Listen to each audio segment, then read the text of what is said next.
కానీ ఒక personal question sir. అది ఎందుకని అడుగుతున్నాను అంటే, మీరు ఇంత ముందు చూపుతో, ఇంత ఆలోచించి మీరు ఈ టాపిక్ గురించి ఇంత చేస్తున్నప్పుడు, చాలామంది కామెంట్స్‌లో కానివ్వండి, బయట కానివ్వండి, మిమ్మల్ని ఒక పర్సనల్ క్వెషన్ అడుగుతూ ఉంటారు ఎప్పుడు కామెంట్స్‌లో. మీరు ఈ పెన్షన్స్ గురించి మాట్లాడుతూ, మీరు 2 పెన్షన్స్ తీసుకుంటున్నారు. As an IAS and also ఒక ఎమ్మెల్యేగా పెన్షన్‌లు తీసుకుంటున్నారు.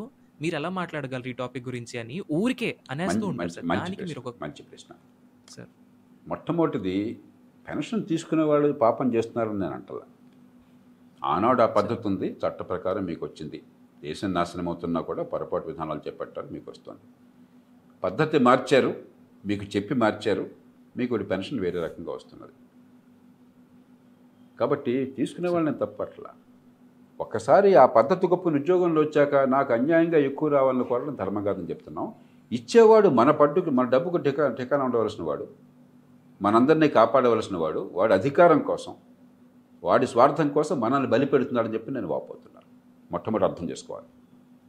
రెండోది, నాకు ప్రభుత్వం నుంచి అధికారిగా పనిచేసినందుకు ఒక్క పైసా కూడా పెన్షన్ లేదు. ఇంకొద్ది కాలం ఆగితే పెన్షన్ వస్తుందని ముఖ్య కార్యదర్శి గారు స్వయంగా వచ్చి బతినాడారు నన్ను. అసలు రాజీనామా చేయుతని బతినాడారు.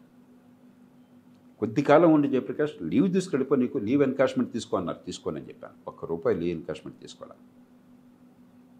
ప్రభుత్వంలో ఉండగా పెళ్ళికి తప్ప నేను లీవ్ తీసుకోవాలా, లీవ్ ఎన్కాష్మెంట్ తీసుకోవాలా.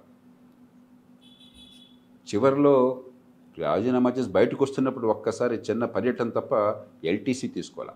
ప్రభుత్వం ఈవేళ ₹15 కోట్ల చేసి ఇళ్ల స్థలాన్ని ఇచ్చింది, నాకు అందరికీ ఇచ్చింది. నేను తిరిగి ఇచ్చేశాను. ఒక మంత్రి గారు జిఏడి కార్యదర్శి ఇంటికి వచ్చారు. ఏమండి, మీకు నిజాయితీ ఉన్నది, ప్రజల పట్ల మమకారం ఉన్నది, పిల్లల్ని బాగు చేసుకోవాలంటే కనీసం జీవితం కాస్త గౌరవప్రదంగా ఉండాలంటే ఇవన్నీ వదిలేస్తే అట్లా, చట్టబద్ధంగా మీకు వచ్చినాయి కదా అని చెప్పి, అక్కర్లేదండి నమస్కారం పెట్టి ఇచ్చాను. ఎమ్మెల్యేగా పెన్షన్ వస్తున్నమాట వాస్తవం, అది పెరిగే పెన్షన్ కాదు. అది కూడా తీసేస్తే సంతోషిస్తాను నేను. కాబట్టి వ్యక్తిగతంగా ఆరోపణలు చేసి జేపీ గారిని విషయం పక్కన పెట్టాలనుకుంటే ఫస్ట్ ఫ్యాక్ట్స్ మీద మాట్లాడదాం. చెప్పేది ఎవరో పక్కన జేపీ కాదు, ఒక దుర్మార్గుడే చెప్పాడు అనుకుందాం మనం, లేకపోతే స్వార్థపరుడే చెప్పాడు అనుకుందాం. ఆ చెప్పింది ఏమిటో చూడాలా, లేకపోతే నువ్వు చెప్పావు కాబట్టి నేను ఒప్పుకొని అనాలా. పైనుంచి తోక చుక్కో లేకపోతే మీటిఆర్ వచ్చి భూమిని నాశనం చేయబోతాను, మన ప్రాణాలు పోతాయి. అరే కనిపించదురా, దాని నుంచి ప్రమాదం నుంచి మనం కాపాడుకోవాలని చెప్పంటే నువ్వు కూడా చెప్పడానికి అంటే ఎట్లా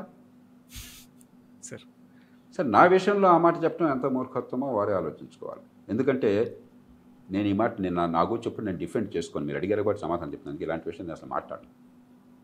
నేను ప్రజాజీవనంలో ప్రజలకు కావాల్సింది వాస్తవాల ఆధారంగా, తర్వాత ఒక తర్కం ఆధారంగా, ఒక మార్గాన్ని చూపెడుతూ చెప్తాను. ఇప్పుడు ఏ విషయమైనా కూడా ఇష్టం వచ్చినట్టు మాట్లాడను. దాని మీద సహేతుకమైనటువంటి విమర్శ ఏమన్నా వస్తే, ఆ విమర్శలో పొరపాటున్నా కూడా మంచి ఉద్దేశంతో వస్తే తప్పకుండా నేను ఆలోచించి సమాధానం చెప్తాను.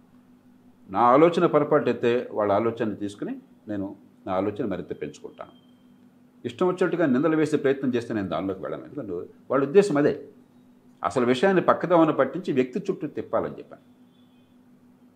ఈవేళ నేను ఈ మాత్రం చెప్పడానికి కూడా కారణం విపులంగా అర్థం కావటం కోసం తప్ప దీనిలో వెళ్ళకూడదు. నాతో పెట్టుకుని ఈ విషయంగా వ్యక్తిగతం చేస్తే నష్టపోయేది ఆ వాదన. ఎందుకంటే ఆ వాదన ఎంత పేలవమైనదో, ఎంత బలహీనమైనదో, దాన్ని ఎదుర్కోలేక ఈ రకంగా చేస్తుందని ప్రజలకు సులభంగా అర్థమవుతుంది. ప్రజాజీవనంలో విశ్వసనీయత ఉన్న వాళ్ళు ఇంకా ఈ దేశంలో బతికున్నారు.